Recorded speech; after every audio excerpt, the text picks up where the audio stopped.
अस्सलाम वालेकुम स्टूडेंट्स, कैसे हैं आप सब। अगर आपने अभी तक मेरे चैनल को सब्सक्राइब नहीं किया तो मेरे चैनल को सब्सक्राइब करें और बेल के नोटिफिकेशन को प्रेस कर दें ताकि जो मेरी आने वाली लेटेस्ट वीडियोस हैं वो आप तक पहुंच जाएं। आज की जो मेरी वीडियो है इसमें मैं क्वेश्चन नंबर 52 को एक्सप्लेन करूंगी। इसके अलावा जो क्वेश्चन नंबर 51 है उसको भी मैं एक्सप्लेन करूंगी। कुछ क्वेश्चन ऐसे हैं जिसको कह लें सॉल्व करने में थोड़ा सा टाइम लग रहा है, तो मैं उनकी भी वीडियोज़ जैसे ही वो सॉल्व करती हूँ तो उनकी भी वीडियोज़ जो है वो अपलोड कर दी जाएंगी। आज की जो मेरी वीडियो है इसमें मैंने क्वेश्चन नंबर 52 को एक्सप्लेन करना है। तो सबसे पहले क्वेश्चन की स्टेटमेंट देखते हैं। स्टेटमेंट में क्या लिखा है, find the element of area of a volume element. क्या कह रहे हैं कि हमारे पास एक वॉल्यूम एलिमेंट गिवन है, ठीक है, उसका हम लोग मतलब वॉल्यूम एलिमेंट का भी एरिया फाइंड आउट करना है, ठीक है। अगर आप देखें तो आपने वॉल्यूम एलिमेंट जो लर्न किया था वो क्या, उसका फॉर्मूला था D B is equal to H1 H2 H3 du1 du2 du3, ठीक है, ये फॉर्मूला था। अब वो कह रहे हैं कि वॉल्यूम एलिमेंट का एरिया फाइंड आउट करना है, तो किस तरह से उसके फॉर्मूलाज होंगे। उसके अलावा उसके A B C पार्ट हैं कि पहले उसको सिलेंड्रिकल में कोऑर्डिनेट्स में कन्वर्ट जो है फाइंड करना है, देन स्फेरिकल कोऑर्डिनेट्स में कन्वर्ट करना है, फाइंड करना है, सॉरी। उसके अलावा पैराबोलाइडल कोऑर्डिनेट्स में जो है वो उसमें इसको सॉल्व करना है, ठीक है।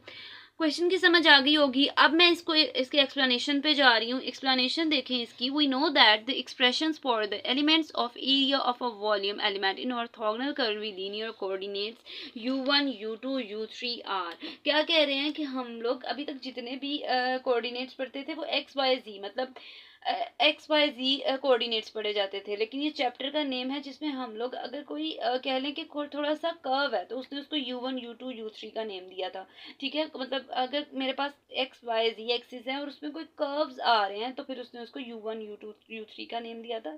और उसके बाद अब वो क्या कह रहे हैं कि ऑर्थोगोनल कर्वीलिनियर कोऑर्डिनेट्स के अंदर हम लोग ये u1 u2 u3 को लेबल करते हैं, मतलब इस तरह से पढ़ते हैं। आगे देखें, जो फॉर्मूलाज हैं वो तीनों लिखे हुए हैं। वो कहते हैं अगर वॉल्यूम एलिमेंट का जो एरिया फाइंड आउट करना है वो अगर इस तरह से क्वेश्चन आ जाए तो हम लोगों ने क्या करना है कि मेरे पास जो फॉर्मूला है, अगर मैं DA1 मतलब एरिया फाइंड आउट कर रही हूँ A1 का, मतलब जो मेरे पास फर्स्ट कोऑर्डिनेट है, अगर आप ये सिर्फ समझाने के लिए चीज़ एक्सप्लेन करने लगी हूँ कि यहाँ पे अगर A1 है तो इसका मतलब इसका जो फर्स्ट कोऑर्डिनेटर रो है, ठीक है। तो वो कह रहे हैं A रो हो जाएगा। तो कहते हैं जब इधर A रो हो जाएगा तो इसका फॉर्मूला क्या है कि H2 H3 du2 du3। मतलब अगर A1 का फाइंड करना है तो H1 नहीं आएगा और du1 भी नहीं आएगा। सिमिलरली अगर A2 का फाइंड आउट करना है तो इसमें हमारे पास H2 नहीं आएगा और du2 नहीं आएगा। सिमिलरली A3 का अगर फाइंड आउट करना है तो इसमें हमारे पास H3 नहीं आएगा और du3 भी नहीं आएगा। मतलब ये हमारे पास तीनों फॉर्मूलाज हैं। अब वो क्या कह रहे हैं, सबसे पहले इसका अगर ए पार्ट देखें, ये फॉर्मूलाज आपने लर्न करने हैं, देन आपका क्वेश्चन सॉल्व होगा। अब नेक्स्ट देखिए मेरे पास, वो कह रहे हैं इसका ए पार्ट अगर हम देखें, ए पार्ट की अगर हेडिंग देखें तो वो कह रहे हैं in cylindrical coordinates rho phi z is we have. क्या कह रहे हैं कि हम लोगों ने इन क्वेश्चंस को सॉल्व, इसके अलावा मैं एक और चीज़ एक्सप्लेन कर दूं, इन क्वेश्चंस को सॉल्व करने के लिए हमें स्केल फैक्टर्स का पता होना बहुत ज़रूरी है। अगर हमें स्केल फैक्टर्स का पता है कि ये वैल्यूज़ हैं तो फिर हम क्या करेंगे कि वो वाली वैल्यूज़ डायरेक्ट लिख देंगे। और अगर हमें नहीं आती तो सबसे पहले हमने वो स्केल फैक्टर्स फाइंड आउट करने हैं, ठीक है। पहले उन स्केल फैक्टर्स को, मैं प्रीवियस वीडियोज़ में स्केल फैक्टर्स फाइंड आउट कर रही हूँ तो मैं इसलिए इनको सॉल्व नहीं करी। आपकी मर्जी है, आप पहले स्केल फैक्टर्स को फाइंड करें, देन आप इन क्वेश्चंस को सॉल्व करें, ठीक है। उसके अलावा अब मेरे पास अगर H रो की बात की जाए तो H1 है वो, उसकी वैल्यू 1 है। H2 देखें H5 वो किसके इक्वल है, रो के इक्वल है। और H3 HZ की वैल्यू मेरे पास 1 है, ठीक है। अगर मैं इस फॉर्मूला को कह लें कि अगर फोकस करूं तो इस फॉर्मूला को फॉलो करते हुए मैंने ये वाला फॉर्मूला बनाया है। H1 की अगर DA1 लिखना है, DA रो लिखना है, DA रो भी लिख लें, यहाँ पर आप A रो भी लिख सकते हैं, ठीक है। तो आपके जो कह लें कि इस चीज़ को फॉलो किया हुआ है तो मैं इसको ही फॉलो करूंगी।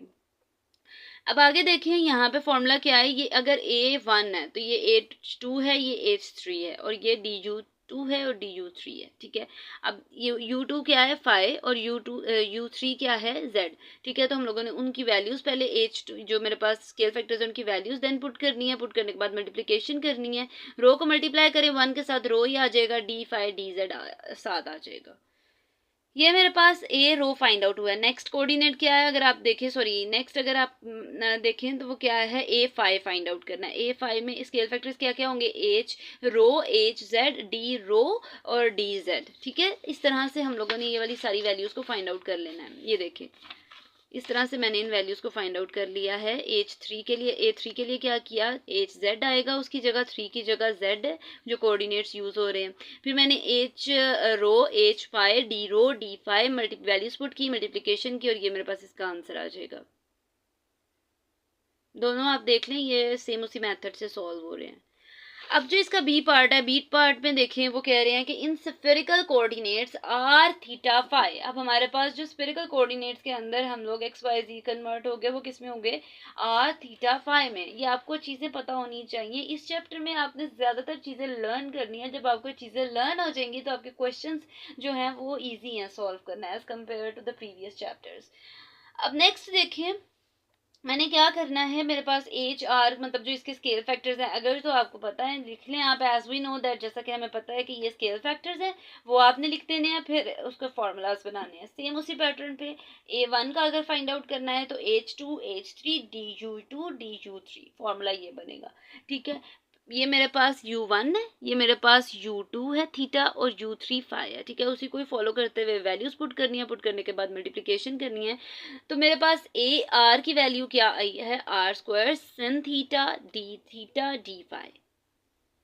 ठीक है, अब नेक्स्ट देखें ए थीटा, अगर मैं इसको फाइंड आउट करूं, इस पे भी वही वाला फॉर्मूला अप्लाई होगा। फॉर्मूला अप्लाई करने के बाद उसके स्केल फैक्टर्स की वैल्यूज पुट करूंगी, मल्टीप्लिकेशन करूंगी, तो मेरे पास ए थीटा का आंसर आ जाएगा R sin theta D phi. ठीक है, अगर आपने इसका स्क्रीनशॉट लेना है तो वो भी आप ले सकते हैं। अब नेक्स्ट है मेरे पास इसका लास्ट पार्ट, और वो देखें उसमें हम लोगों ने फाई को फाइंड आउट करना है। ठीक है, ए फाई को फाइंड आउट करने के लिए मैंने इस तरह से वैल्यूज बनाई है, मतलब पहले मैं ऊपर फॉर्मूला बना देती हूँ, बाद में उसमें स्केल फैक्टर्स की वैल्यूज पुट करती हूँ, और पुट करने के बाद उसकी मल्टीप्लिकेशन कर दी जाती है।